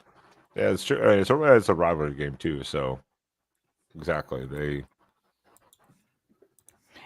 Yeah, I mean, it feels kind of weird that we're gonna see Oklahoma LSU on rivalry week, but I'm curious to see what's gonna happen. It's a shame that we don't have the Bedlam on there, but I wish Oklahoma State would replace their FCS opponent, and Oklahoma would replace their FCS opponent with the Oklahoma State game. That would be a perfect world right there. Yeah. No, playing Maine is way more important than continuing Bedlam, Jackson. That was sarcasm there. Again, this is still not like the worst schedule. Like they have a bye before Texas. They have Maine before Missouri. Then they have a bye before, of course, Alabama and then LSU. it's not the worst schedule. I mean, it's not obviously the easiest, but I'm not staring at this going, ouch. You know? Yeah, me either. No. Especially with with their non-con games. Yeah, their non-con games are kind of and they're all at home. They're not even going to Houston or something like that, or to Tulane or something like that, where you could be like, maybe. And if they do finish under that 7.5 total, is there any chance Venables is back after Oh this year? yeah, Well, No, he'll he's get a not vote of confidence, which means he'll be on a hot seat for 2025. I think so, because I mean, you're changing conferences. You know, you kind of get a little leeway there your first year of like changing conferences. I think for a lot of coaches, especially after you just had a pretty decent year. yeah, And you're a 10-2. pretty damn decent year, and you're starting a whole new quarterback too. So there's kind of a mix. I mean, I'm just saying a program that has had this much success has this high of standards. Well, I think it's they chose to do this themselves, not Venables, but Oklahoma. Yeah, because I mean, this all happened before Venables became the head coach. That's why they have Maine on their schedule now, late in the season. Yeah, go away, Maine. Go away, Maine. Off to your little state capital, Augusta. Go away. Ole Miss loves playing Furman. It feels like. Yeah, of course they do. They love Furman. I mean, it's Furman. I mean, I'll give you a credit. Some of the FCS schools that these other teams schedule are like total dog crap. You know, like Mercer, and who are some of the other ones there? I mean, Furman. That at least is a program that's like been successful recently. I mean, that's one that I don't know you should beat, but Again, this schedule is not totally scaring me. At LSU, of course, hosting Georgia. at Wake, they're the non. I wonder if South Carolina can be that trap game for Ole Miss. Maybe. This is the first team I've seen though that front loaded all of their non-conference games, which is the way it kind of is supposed to be, right? Yeah, I mean, Big Ten. at best, this looks like an 11-1 team, and at worst, they go 9-3. Yeah. I mean, this is the Penn State of the SEC we're looking at here. Yeah, I've heard that comparison made before. They played in the bowl game, and can't really judge that because Penn State didn't bring their real team, but Ole Miss put it on them. Yeah, Man. It's not the worst schedule. It's not the greatest schedule, but it's like I think it's pretty nice, though. I mean, it's a nice schedule. It's not bad. I mean, the key game I think is that game at LSU on October 12th. That I imagine that'll be a night game. That feels like a 8:00 kick on ESPN, and I think if they can get through that, I think they probably can get to the SEC title game because I mean they're going to be significant favorites. I mean, obviously outside the Georgia game, I think they're double-digit-ish favorites against everybody else on their schedule. I think the winner of that Ole Miss Georgia game is almost assuredly in the championship game. And I think the loser still has a good chance of getting in too. It's very possible. Yeah. Don't worry, all. We're still going to get to the best team in the SEC. Oh yeah, we're saving them for last. Yeah, that's alphabetical order for those of you who don't know. Or South No, Carolina. it's special. This is totally random. South Carolina. Oh my! Look at this. Get away from us, Poor Wofford. Wolford. They Wofford. usually, they usually play Wofford or Citadel or some other junk team in their South state. Carolina, South Carolina State. South Carolina Yeah. State, South Carolina Upstate, just Yeah, Wofford, get away from us. Limestone. Okay, put that South Carolina Vandy game on Disney Channel or something. I mean, I will say, you start with Old Dominion, then immediately you jump in at Kentucky against LSU. Got it, But yeah, Wolford at the very end of the season. Are we ready? Do you think Ridiculous. that Shane Beamer is kind of like the Nets Sam Pittman in a way? Had an Yeah, it's not overachieving looking year, good. and then I don't know. I feel like there's a pretty wide range of outcomes for South Carolina this year. They could be kind of miserable, and Beamer could be gone after this year, or they, the schedule sets up for them. They could win 9 games on this. what? Did you just time out? Did you just say South Carolina might win 9 games? He said 8, they 9. could. I mean, like if they, I mean, like they did a couple years ago. No one was expecting that from them. No one was. They're yeah.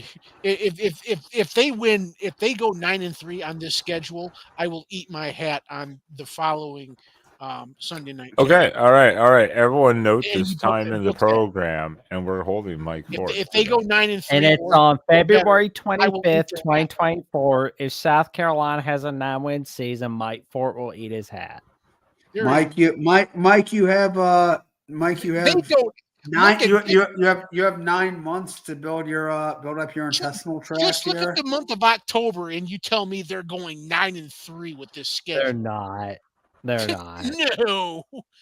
No, they're not. They're not. But it would be so funny if they did, because then you'd be like, I never said that. And we'd have to pull the game tape. You can pull it right now.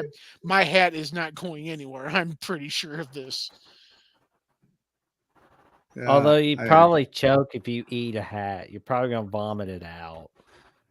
I'm just telling you, though, one of these teams that we're completely dumping on is going to surprise us.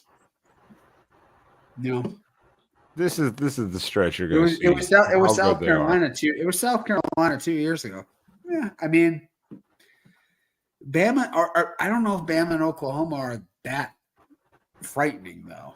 Let's see. I mean, like, I don't, except for the fact that they both are on the road. That is unfortunate. Yeah, I mean,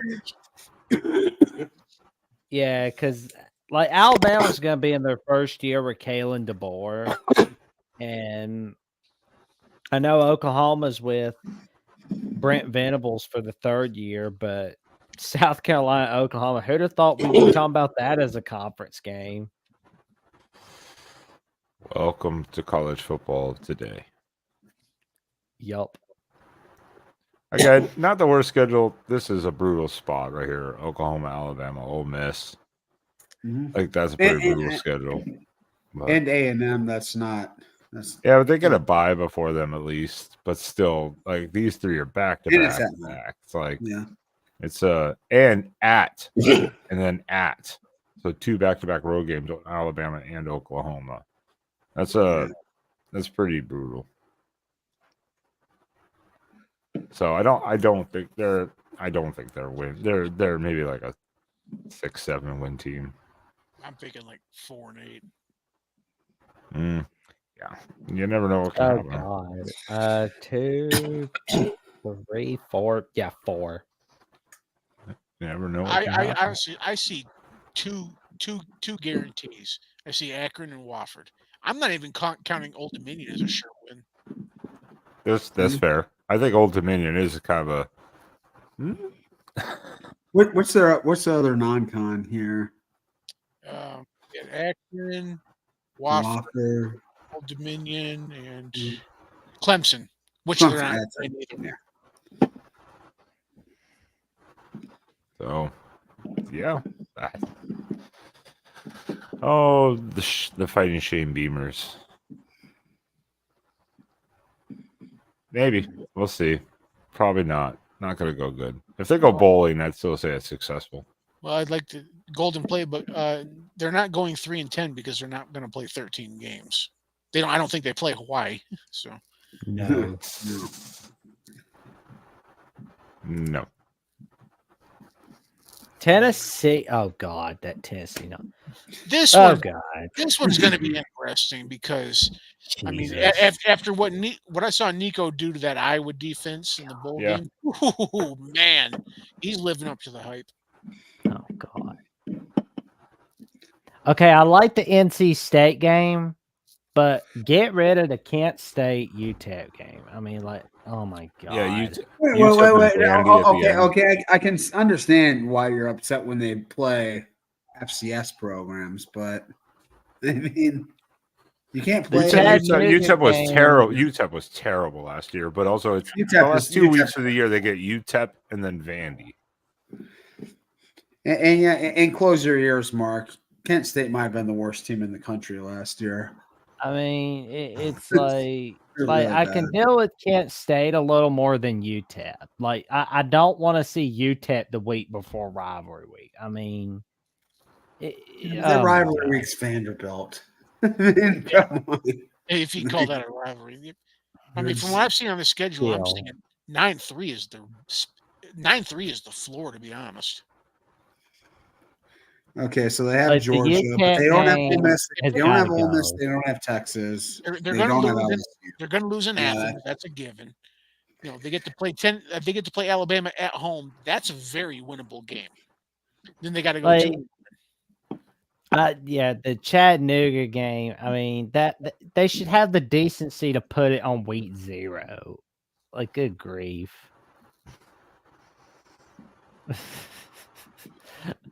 Oh man, it's still not a brutal schedule. I mean, it's pitiful. Not after what we saw again. Yeah, against like an Iowa defense where I didn't see that coming at all. It was like no way. I do love the NC State game as a neutral site game too.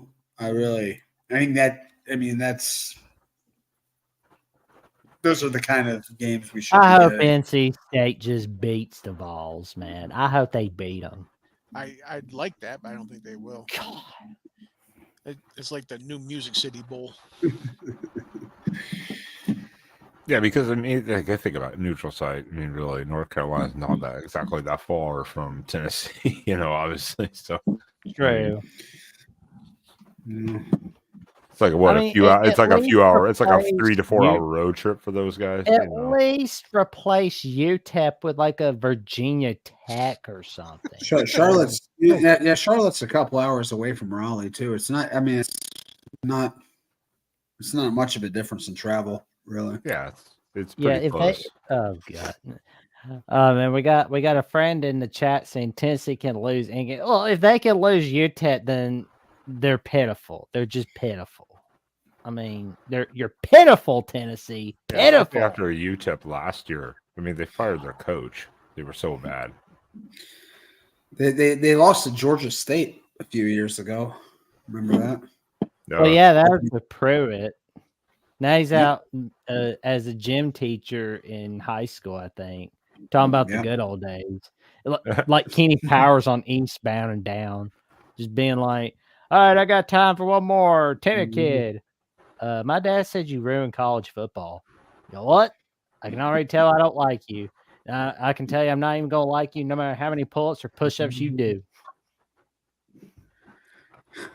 All right, moving on. We're trying to go through Tennessee, Florida game, just know one thing. If you get impressed with Tennessee beating Florida, tell me when they beat Florida at Gainesville, and I'll be impressed.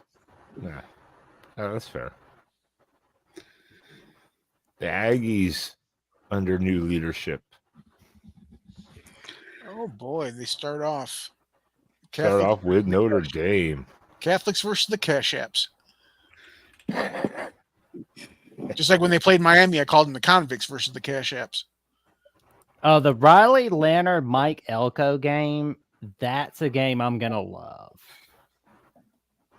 I mean, who'd have thought a year ago at Duke, at the day after Duke Clemson, everybody who'd have thought we'd be saying, oh, Mike Elko and Riley Leonard are gonna go against one another?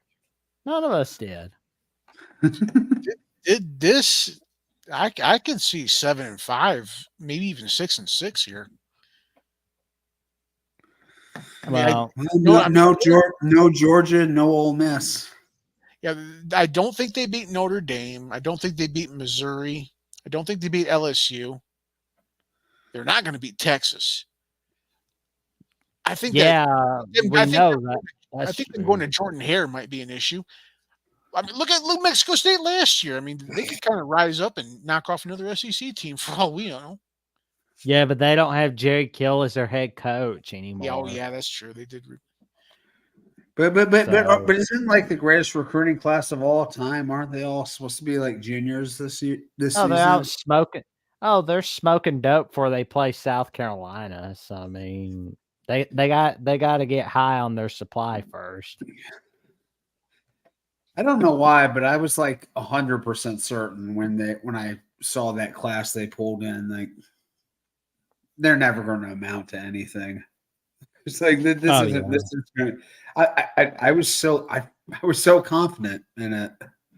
It just seems so predictable that they were going to mess that up somehow. Right? I mean, it was like you would think they'd make something of themselves with that top-notch recruiting class. You would think they would build off the momentum off of 2020, but they didn't. They didn't build off the momentum from 2021. Nothing. Zero. Zilch. If they couldn't build a contender off of that, they're never going to build a contender ever. They never will. I mean, I know I sound like I'm throwing the baby out with the bathwater. Well, I mean, that's a different regime. I mean, Mike Elko is going to build a different program than Jimbo Fisher did. That's true. I think mean, Elko is going to do a lot better than Fisher, but I'm all wait and see mode with Texas A&M. At this point, I'll see it when I believe. I'll believe it when I see it. But on the bright side, Texas A&M is back, everyone. Is that a Black Friday game? Gotta hope so.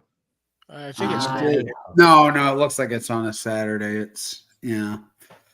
Which that's a shame. That was a big Black Well, Friday. they haven't announced the TV schedules yet. I think in the coming weeks and in the next 2-3 months, they're going to announce what the Thanksgiving Black Friday games will be, and then they're going to announce the first 3 weeks of the schedule.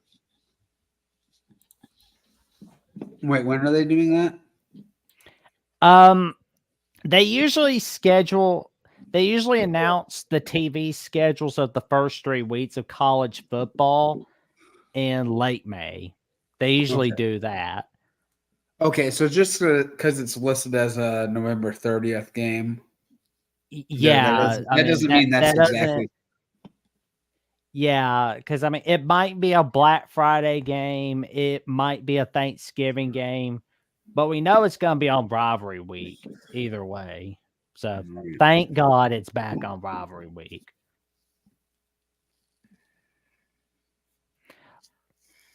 Yeah. That is true, Hummus Hero. I just wonder if it'll be on. Who is they? I don't know. Yeah, schedule makers. Like I don't know if I don't think they're putting this game at 11 a.m. I think they'll probably put it at nighttime. No, they better not put that on at the same time as Ohio State, Michigan. No. That would be a dumb move right there. Yeah. That would be extremely dumb. Really dumb. Although I could see them putting it at the same time as Notre Dame USC though.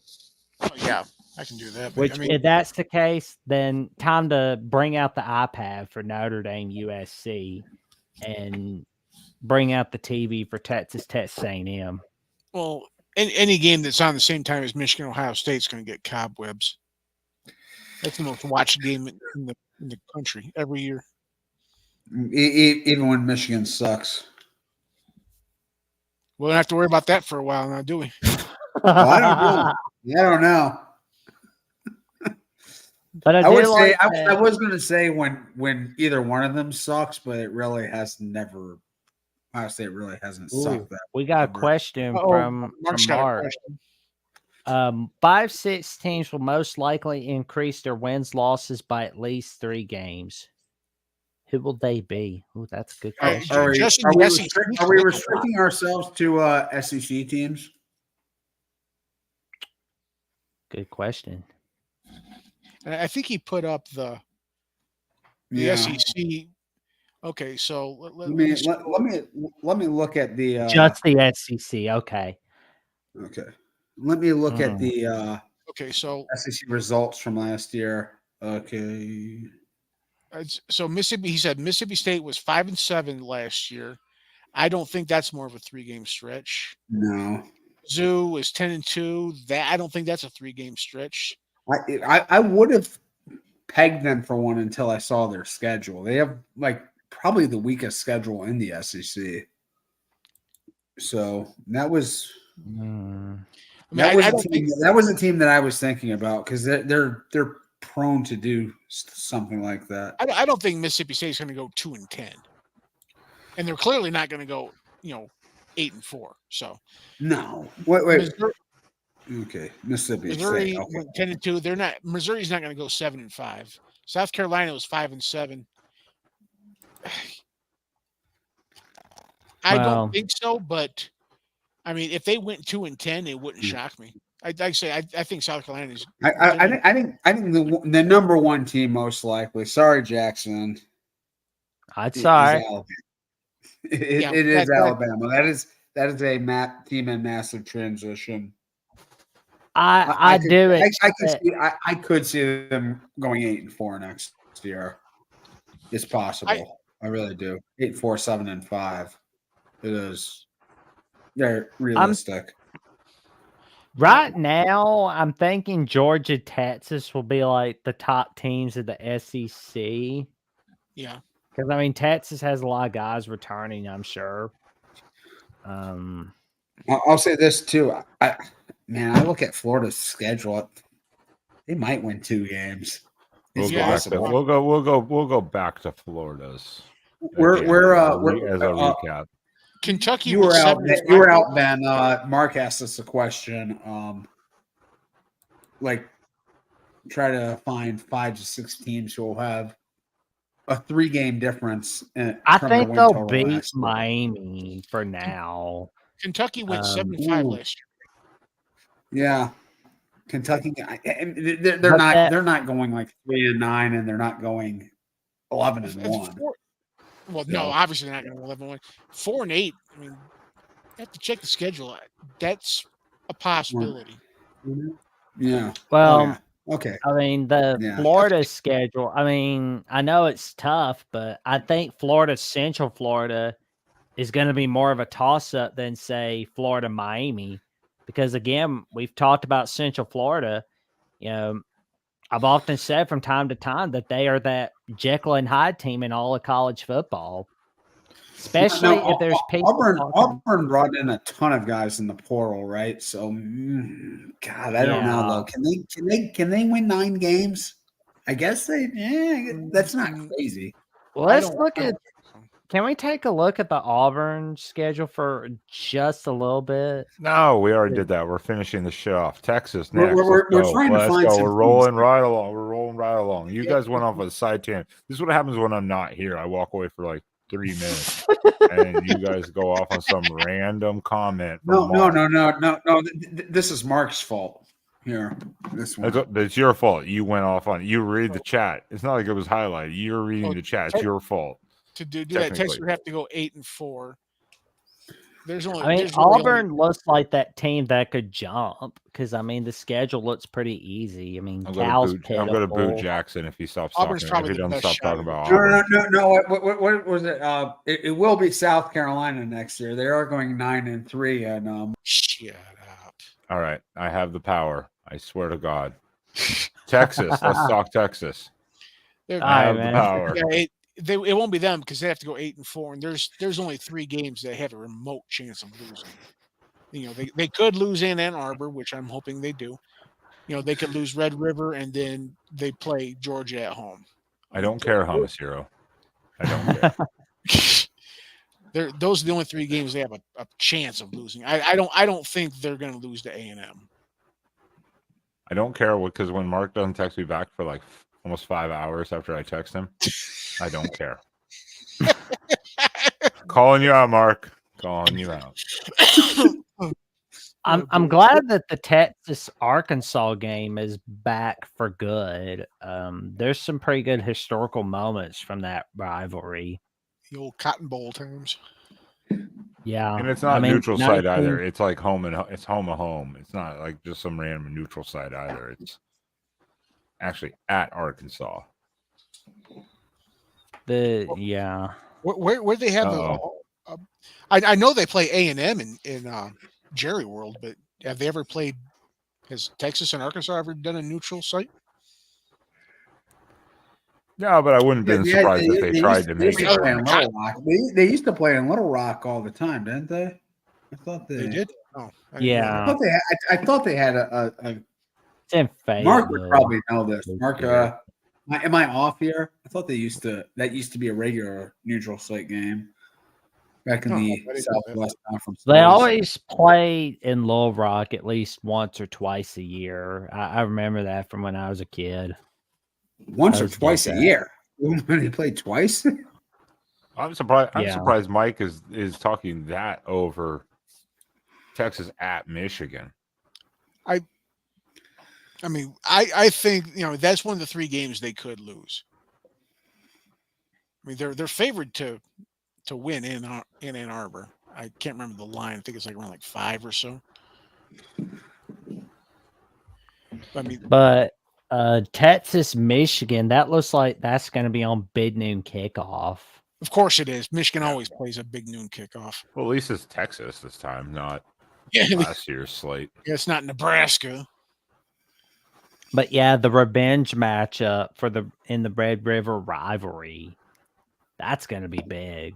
I mean, Texas has got to be angry about what happened last year.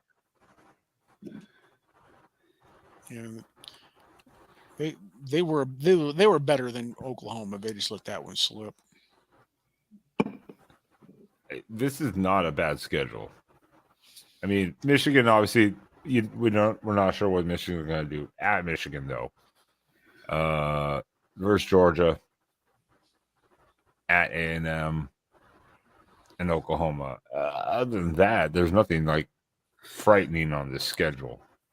You miss LSU, you miss Bama, and you miss Ole Miss. Yeah, I mean, like it's pretty nice. I'm glad that Texas is going to go back to playing Arkansas and Texas A&M every year. That's going to be tremendous for Longhorn fans, especially for the younger fans that don't know about the history of the Texas-Arkansas rivalry and the Texas A&M rivalry. It's going to be tremendous when they look at the history of both those rivalries. Yeah, particularly the Texas-Arkansas rivalry where the president had to declare the national champion between the two. Yeah. Nixon really pissed off Joe Paterno. Yeah. I mean, Go ahead. That was definitely the worst thing Nixon did as president. Yeah, that whole Watergate thing was nothing compared to this. that was second. That was second. No. I'm not a crook. I'm not a cook. But that Texas Georgia game, that's likely going to be a great. That looks like an SEC title game preview right there. From this schedule, it definitely could be. Oh yeah, because I mean, I can tell the SEC really loves Texas.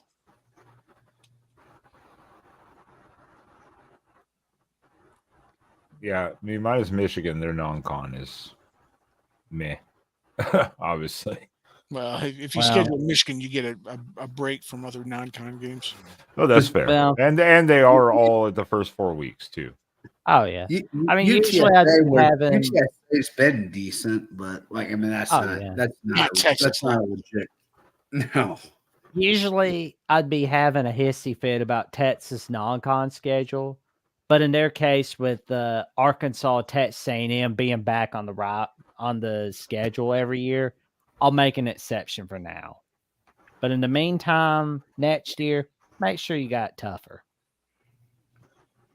Yeah, I mean, just imagine though this schedule, even with Michigan, had this been any other SEC school, and you'd been like, "Oh yeah, they're in the title game." At least what we would predict. Now, it doesn't really matter, but I think this will be it will be probably a preview. Yeah. I mean, basically the SEC championship is going to come down to, in my opinion, it's going to come down to Texas, Georgia, and Ole Miss. It's going to be two of those three teams. And I would tend to agree. I'm a little curious about LSU. their defense better get a hell of a lot better. Hell of a lot. Because their offense is going to step back a notch. Yeah. And I guess we're going down the Vanderbilt next, right? Oh, No, I Yeah, think we got our favorite what we've been SEC waiting for. team. Spent the whole night. Let's find a winnable game on here. Alcorn. No, I won't even say. Oh, Alcorn. that's right. Oh, yeah, that's. I totally forgot here. Yeah, Matthew Miller does point out there is a home and home the next 2 years with. Oh with yeah, Ohio they State. don't have. It says Ohio State. They chickened out of their SMU game. They're scared of SMU. Like that's the thing about talking about- Vandy. Oh, Vandy. Okay. Mhm. Yeah, I guess this is like Mike said. Let's find the win in this schedule. Alcorn State 50-50 maybe. Yeah, I think they beat Alcorn State. Well, you know what? They should beat Alcorn. They should definitely beat Alcorn State. Georgia They'll beat State. Alcorn, they'll beat both. You know what? I don't think, and it's at Georgia State for some god awful reason. I don't think that's Well, they're probably playing it. They'll probably play in front of like Loan that game. 500 Mercedes-Benz Stadium. Yeah, loan the Vanderbilt Alcorn State game to Nickelodeon. That's what I would do. Throw that game out there. Yeah, Go away, Missouri, Vanderbilt. You're pitiful. Alabama, Kentucky, Ball State, even Texas, Auburn. It's like Vandy. Georgia State is always a scary team for SEC teams. I've noticed they're gonna beat up on Vandy. That doesn't surprise me. Vandy is the funny over thing is that 2.5. Vandy had a little bit of steam going into last year. Like there were A little bit. there was some positive buzz. They had a pretty better than expected 2022 season, and then were like almost for sure the worst Power 5 team in the country last year. I mean they really disappointed. So who knows? This looks like between 2-10 and 3-9. So the line is 2.5. This isn't something I would bet. It's just, I mean, I really feel like they should be getting those 3 wins. All the state teams should be. Alcorn, Georgia, Ball State. I mean, this should be winning. You should be winning those 3 games. Should be. Alcorn This State. is Vanderbilt. Steve McNair's not dropping back. I mean, he might as well be Steve McNair now, but I mean, they're going to.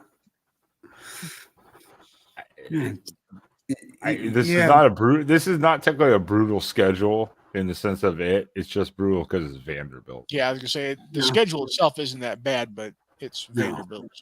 No, and Virginia Tech's not even like a total write-off, a loss. Well, I don't know. I mean, I early last year, I mean, I would have picked Vanderbilt, but Tech kind of came out of nowhere towards the second half of the season. Yeah. Oh, yeah. Yeah, that's why I don't give this a win. This, I'm like, yeah. It's tough because I don't know what to expect from Vanderbilt. I have to just assume the normal. Well, when in doubt, just go with a Vanderbilt loss. There you go. I think that's fair. I think that's fair. I mean, they lose the bye weekend somehow. There you go. All right. 2 hour mark. All right. Yeah. We gotta wrap this shit up. I still gotta eat. I haven't eaten today. Are you dead, man? Hell Not no. important. Hell no, I haven't. Yeah, I got prep dinners, lunches, and shit. But here's your Auburn again for you, Jackson. Oh, thank you, man. I appreciate it. I mean, that looks like a 9-win season. I mean, it looks pretty good. That they look like a team that could jump. I mean, Cal looks 9 wins. pitiful. New Mexico State is in year 1 with Bronco Mendenhall. Arkansas Well, that's New State. Mexico. New Not Mexico, even New not Mexico New Mexico State. State. Yeah, my mistake. Yeah, New Mexico. Yeah, New Mexico. They're in year 1 with Bronco Mendenhall. Kentucky forgets how to play football after they play Florida. Vanderbilt, that's a cinch. Louisiana Monroe, easy win. Texas A&M in their first year with Mike Elko, wait and see mode. They'll probably keep it close with Alabama. So I know it's in Tuscaloosa, but with new coaching regime in Tuscaloosa, we're on wait and see mode.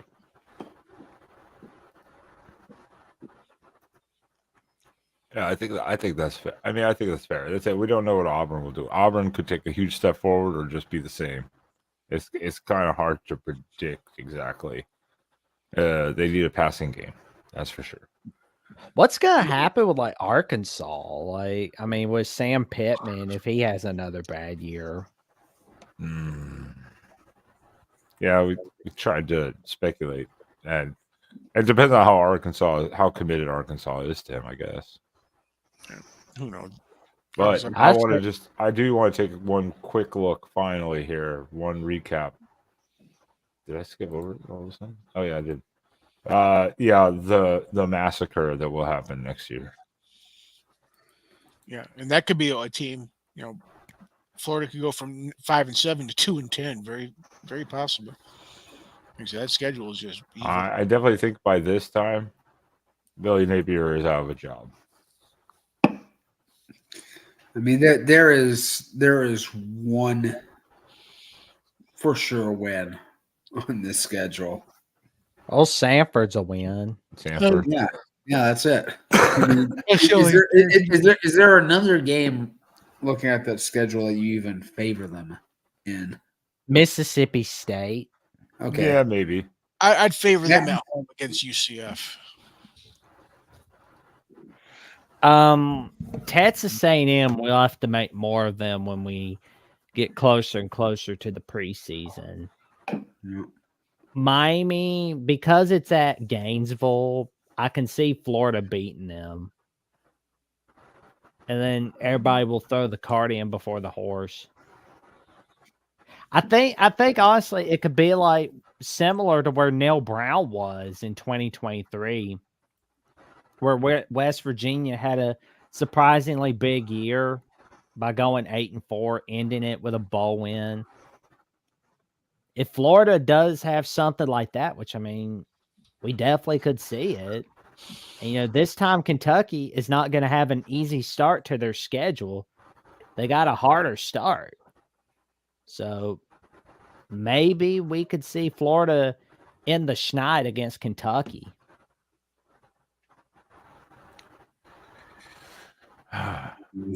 We're gonna see. This one is definitely, I think, the most brutal schedule, especially for the team of their expectations. No, I really.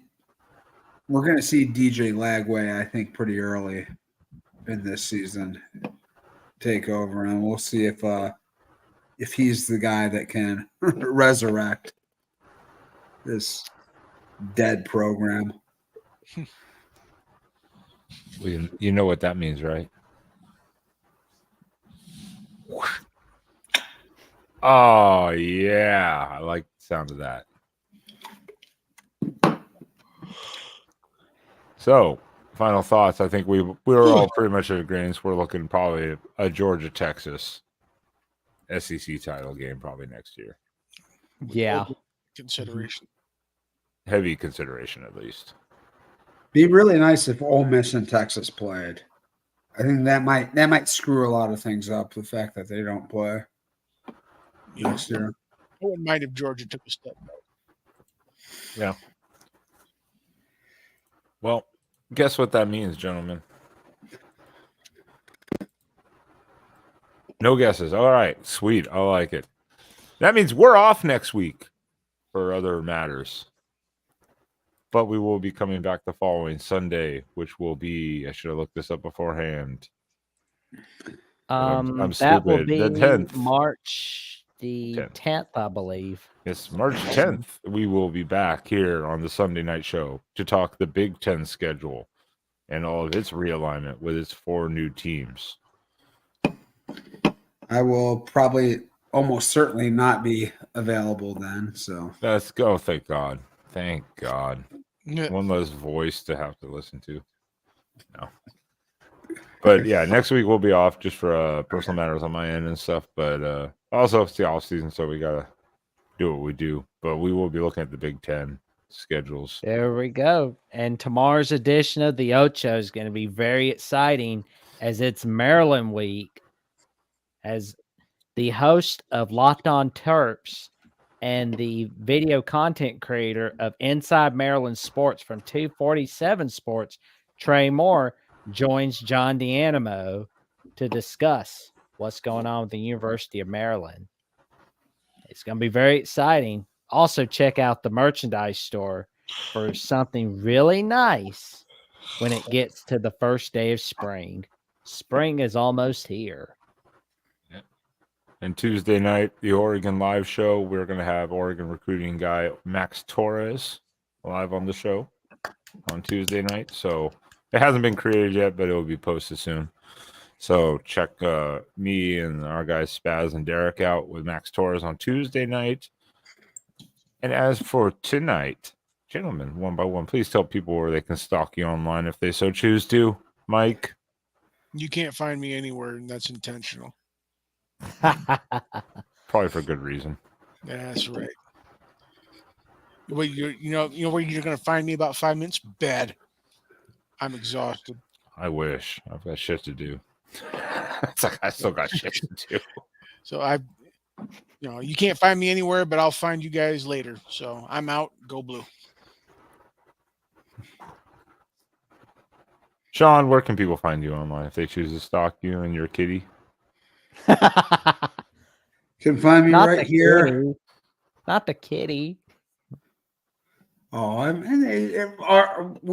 everyone here is a sweetheart, right? They only have the best of intentions. No, you can find me right here. Not next week or the week after, but I'll be around. You can. I'll probably be on the Ocho tomorrow night. So yeah, lots of stuff. We'll get through the dog days of the off season together. Yes, we will. Mm-hmm. That means you, Check Jackson. out tomorrow. Oh, it's my turn? Yeah, Oh. definitely is. Well, you can check me out on YouTube at Jackson Johnson 979, where I'm 201 subs away from the magic number 500. You can also check me out on Twitter at Jackson09960335, where I'm getting closer and closer and closer to 2,000 each and every day. And you can find me on Instagram and Threads at Jackson Johnson 543908. Let me tell you something. There's some crazy wild adventures coming soon. Stick around. I'm not even going to say it again. At this point, if people don't know where to find me, I mean, I give up. Who cares? Oh, you won't have to. I put the links right here on the chat, man. Well, appreciate that. Let's get you to 1,000 on Twitter, man. Yeah, we'll see. But as for tonight, once again, everyone, thank you for being here on the panel. Thank you for everyone in the chat. And I didn't say at the beginning of the show, kind of jumped into this as we were running late. Again, if you want to be on this panel to talk any of the topics we're talking about every week that we come up with, simply join the Discord, which you can do through either Patreon, Mark Rogers TV on Patreon, and or become a YouTube member, and then email Mark through his email in the comment section to confirm the membership, and you get on the Discord, and it's an open panel every week. Other than that, please, everyone, consider subscribing if you haven't. If you're still here, I'm sure you are. And hit the like button, which again, if you're still here, I'm sure you probably have.